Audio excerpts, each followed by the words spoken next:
গত রাতে আরিফুল পিতা আতিয়ার বালিতা পাচাকড়ি মনিরামপুর যশোর রাতের খাবার শেষে আনুমানিক রাত 10 ঘটিকার সময় বাড়ি হতে বের হয় মাঠে যাবার উদ্দেশ্যে।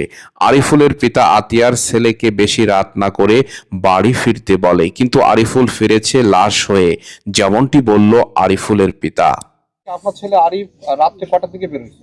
এখানে তো আমার সাথে খাওয়া দাওয়া করে 10টার দিকে ওখান থেকে বেরোয়েছে। আমি বলছি কোন যাচ্ছ? কাছে মাঠে যাচ্ছি। মাঠে? এই যে রাত এই 10টা? যে মাঠে। রাত 10টা। হ্যাঁ। তারপরে তারপরও কাছে যে আমি ওই জায়গায় ওয়াইফাই চালাবো, আমি যাচ্ছি। আমি বললাম যাচ্ছা ফাঁস করে আসি, রাত বিরাতে এখন দিনকাল ভালো না, এসে বাসায় শুয়ে যাই। তো বলে ঠিক আছে, আমি বেশি সময় থাকবো না, আমি চলে আসবো। ওই সময় কি ওর সাথে কোনো বন্ধু বান্ধব ছিল দেখলেন? আচ্ছা, আমার এই চাচাতো ভাইয়ের মানে চাচাতো কাকার ছেলে পাগল, ও কথা বলতে পারে না। ও ছিল? ও রয়েছে ওর সাথে, শুধু বই থাবা। আর ওর কাছ থেকে ওরে সরাই নিয়ে গেছে, আর ওর কাছে তুই আসিস না, তুই সর, এই কায়দায়। দেখলে চিনবে? মুখোশ দেওয়া রয়েছে, যারা ধরে নিয়ে গেছে তারা মুখোশ দিয়ে।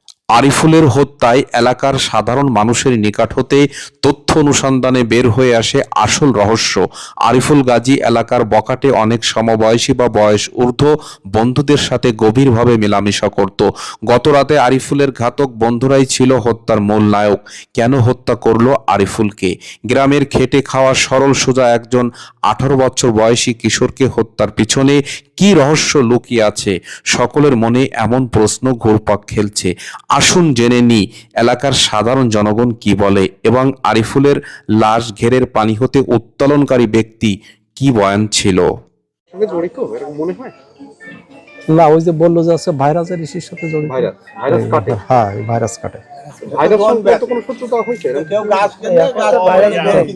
ভাইরাস তো এখন তো নেই। হ্যাঁ, অস্থায়ী কাজ করে। একটা মানুষকে হত্যা করার তো আসলে পূর্ব শত্রুতা থাকে, বড় ধরনের কোনো সেইটা তো আমরা তো এলাকাবাসী তো শুনছেন কিনা? হ্যাঁ, না আমরা তো আছে এলাকাবাসী সেটাই নিয়ে তো শঙ্কিত যে আছে এর সাথে কারোর সাথে শত্রুতা না কি যায়। মারলো কেন তাদের? হ্যাঁ, আপনারা আর কিছু বের করেন। মোহাম্মদ নজরুল ইসলাম, এই গ্রামের নামটা কি? বালিদা। আচ্ছা, আপনি যে লাশটা উঠিয়েছেন সে লাশের নাম কি? আরিফ। আরিফ বাবার নাম? আতিয়া। আতিয়ার। ছেলেটা কি করে? ছেলেটা তো এমনি ওইরকম আমি তো জানি না মূল। কিভাবে উঠালেন কি লাশটা একটু বলুন তো দেখি। মানে আমি সকালে কাজে যাচ্ছিলাম, জোনে যাব, সেই একটা প্রোগ্রামে বাড়িতে বেরোয়েছি। রাস্তায় এসে খবর পেলাম যে অমুক গেরের ফাড়ে মানে প্রচুর রক্ত। বললাম তাহলে জায়গাটা তো দেখতে হবে। নাম গেরে পড়তে নাম আছে আনার ফকির। আনার ফকিরের গেরে পড়ে। আনার ফকিরের গেরের ফাড়ে প্রচুর রক্ত দেখা যাচ্ছে। আচ্ছা, তারপরে? এই খবর পাইয়ে তাহলে বললাম তো এইতে না দেখলি তো কোনো কিছু বলা যায় না। তাই গেলাম দেখতে, যাই মনেও আসলে আরো আস্তে আস্তে লোকজন জড় হয়ে গেল, বিভিন্ন রকম এক একজন এক এক রকম কথা বলতেছে। এরপরে আমাদের চেয়ারম্যান সাহেব আছে পরিষদের, চেয়ারম্যান সাহেব আসলে একটা লগা দিয়ে মানে টুয়াই দেখতে দেখতে করলে কি একটা বাদ দিয়েছে। পারলে এর ভিতরে আবার ওই প্রশাসনের লোক আসলো, পুলিশ আমাকে ফাঁড়ির সেই লোক আইসে আমাদের কলেজে লগাই দিয়ে তাহলে টুয়াই দেওয়া হতো কি অবস্থা। ওটা লগাই দিয়ে টুয়াই দিয়ে যে লগাই কিছু বাদ দিয়েছে। তারপরে আজ দিয়ে দেই যে ওই লাশ তাই নিয়ে আসে। এলাকার সাধারণ জনগণ, ভুক্তভোগী পরিবার আরিফুলের হত্যার পিছনের আসল রহস্য কি প্রকৃত অর্থে কিছুই তারা বলতে পারছে না। তাহলে আরিফুলকে নির্মমভাবে জখম করে হত্যার কারণ কি কোনোভাবেই প্রকাশ্যে আসবে না? এমন প্রশ্ন যখন জনমনে ঘুরপাক খেলছে, ঠিক সেই মুহূর্তে আরিফুলের হত্যার পিছনের অনেক কারণ জনসম্মুখে উঠে আসলো, যার মধ্যে একাধিক কারণ রয়েছে। উল্লেখযোগ্য কারণ রয়েছে কয়েকটি: নেশাদ্রব্য সেবন, অনলাইন জুয়া, সম্প্রতি এলাকায় চুরি সহ অভ্যন্তরীণ অনেক অপরাধ চক্রের সাথে আরিফুলের ছিল বিশেষ যোগসূত্র। আরিফুল বড় ভাইদের কথা অনুযায়ী অনেক কাজ করত, যেমন ছোটখাটো চুরি, নেশাদ্রব্য সেবন করা ইত্যাদি। 2,17,000 টাকা দিয়ে ফোন কিনে দিছে?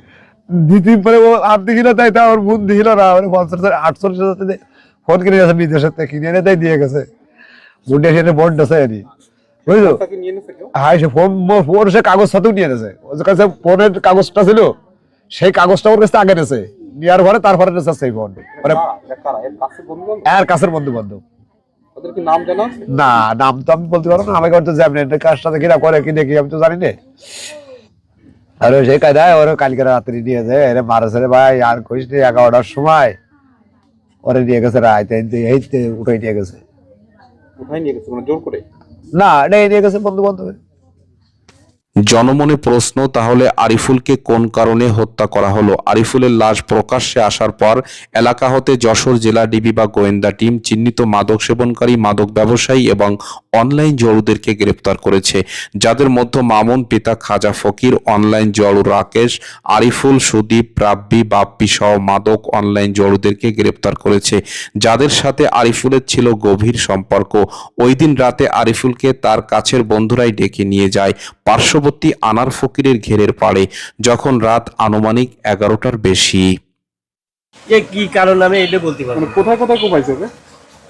ওর মাথায় কুপাইছে, কোনো জায়গায় কুপাতে বাদ নেই। শরীরে কোপাইছে? শরীরে কুপাইছে, এ হিন্দি কুপাইছে, হিন্দে কুপাইছে, এ নাক কুপাইছে, চোখ দিয়ে কুপাইছে, আর মাথা তো অর্ধেক নেই। হ্যানে কুপাইছে, হ্যানে কুপাইছে, সব জায়গায় কুপাইছে। যে মানুষের কি পরিমাণে যে রাগ দেব, ওই পরিমাণে মানুষ মারতে হয়। মানে এটা তার কি কোনো শত্রুতা ছিল? না, সে পেশাতে কি করতো? সে আছে এখনো যে আছে ওই মানুষের ওই শিশু গাছে উঠে বাইরে ঢাল কেটে দিত, তো 500 টাকা দলের দাম। যেখানে আরিফুল সহ তার কাছের বন্ধু বান্ধবরা মিলেমিশে নিশাদ্রব্য সেবন করে, যার প্রমাণস্বরূপ আরিফের পরিহিত পোশাকের মধ্যে ইয়াবা ট্যাবলেটের অস্তিত্ব পাওয়া যায়। ধারণা করা হচ্ছে আরিফের বন্ধু বান্ধব বা কাছের সহযোগীরা মিলে আনার ফকিরের ঘেরের পাড়ে বসে মাদকদ্রব্য সেবনের পর বা পূর্ব মুহূর্তে ধারালো কোনো কিছু দ্বারা আরিফ গাজীকে এলোপাথাড়ি কোপাতে থাকে। আরিফের শরীরের বিভিন্ন স্থানে মারাত্মক জখম হয়, যার মধ্যে মুখমণ্ডলে একাধিক জখমের চিহ্ন, মাথার পিছনে শরীরের বিভিন্ন স্থানে জখমের চিহ্ন পাওয়া যায়। আপনার কি কোনো অভিযোগ আছে আপনার ছেলেকে কারা মারতে পারে বা এই ধরনের কোনো অভিযোগ আছে কিনা? কোন অভিযোগ আমি তো দেখি নাই, আমি না দেখে অভিযান আমি কারে দৌড় দিব? আপনার ছেলে কোনো শত্রু থাকতে পারে কিনা বা এখন সেটা পরস্পর পুলিশই তদন্ত করে যদি বাইরে করতে পারে। প্রাথমিকভাবে বলা যায় আরিফকে তার কাছের বন্ধুরাই হত্যা করেছে। হত্যার মূল কারণ হিসেবে চুরি করা মাল নিয়ে ভাগাভাগি, মাদকদ্রব্য সেবন বা অনলাইন জুয়ার টাকা নিয়ে মনোমালিন্য। আবার অনেকেই বলেছে আরিফের নিকট যে মুঠোফোনটি ছিল সেটি তার মা বিদেশ থেকে এনে দিয়েছিল, যার বাজার মূল্য অর্ধ লক্ষ টাকা। যে ফোনটি আরিফের নিকট হতে নিয়ে নেওয়ার অভিযোগ তুলেছে তার পরিবারের লোকজন। কাছে যে ফোনটা ছিল ফোনটার দাম কেমন? 48,000 টাকার মতন। কোন কোম্পানির ফোন? এটা ফোনটা আছে বাইরের ফোন, বুঝছেন? এই আচ্ছা, ওই ফোনটা কি পাওয়া যাচ্ছে না নাকি? না, ওই ফোনটা সহ আরে ফোনটা পাওয়া যায়নি, মানে লাশের জায়গায় টাকা পেয়ে গেছে অলরেডি 600 না 700 টাকা পাওয়া গেছে। যেটা আপনার ছেলের কাছে ছিল? হয়। আর সে ফোনটা পাওয়া যায় না, সবকিছু মিলে আরিফকে নির্মমভাবে হত্যার পিছনে তার কাছের বন্ধুরাই জড়িত, যার সাথে জড়িত আছে মাদক, জুয়া, চুরি সহ আভ্যন্তরীণ অনেক অপরাধ, যে সকল অপরাধের সাথে আরিফের যোগসূত্র বহন করে। নির্মমভাবে আরিফকে কুপিয়ে জখম করে হত্যার রহস্য উদ্ঘাটনে স্থানীয় প্রশাসন, যশোর জেলা ডিবি সহ একাধিক টিম নিরবিচ্ছিন্নভাবে কাজ করে যাচ্ছে। প্রতিদিন নেশাদ্রব্য, অনলাইন জুয়া, চুরি, ডাকাতি, ছিনতাই, ধর্ষণ, হত্যার মতো জঘন্য অপরাধ সমাজের অবক্ষয়ের প্রতিচ্ছবি জনসম্মুখে ভেসে উঠছে। প্রতিকার প্রতিরোধে রাষ্ট্রের ভূমিকায় কোনো আশুফল বয়ে আসছে না, অপরাধ বাড়ছে তো বাড়ছেই।